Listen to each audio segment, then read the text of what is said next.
তো আজকে আমাদের মূলা ষষ্ঠী আগেই ভিডিওতে বলেছি। তো আজকে আমাদের 6 তরকারি খেতে হয়। তো 6 তরকারি একসঙ্গে মিক্স করে বানিয়ে নিয়েছি, আলাদা আলাদা না করে। আলাদা আলাদা করার অত সময় নেই। তো তোমরা সবাই জানো যে আমি একটা কাজ করি, তো সেখানেও যেতে হয় সময় মতো।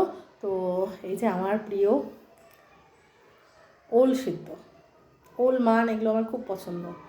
তো ওল সেদ্ধ করেছি, আর হচ্ছে বরবটি আলু ভাজা, আর বরবটি আলু ভাজা, আর হচ্ছে 6 তরকারি।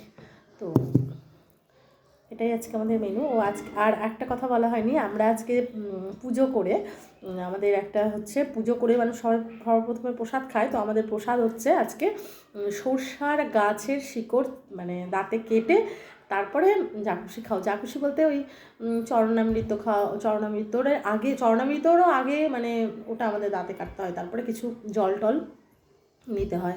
তো আজকে তো নিরামিষ, যা কিছু মানে যা খুশি খাওয়া যাবে না।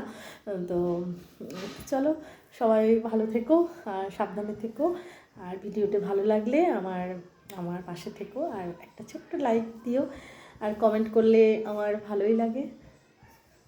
এখনকার মতো টাটা, দেখা হবে পরের ভিডিওতে।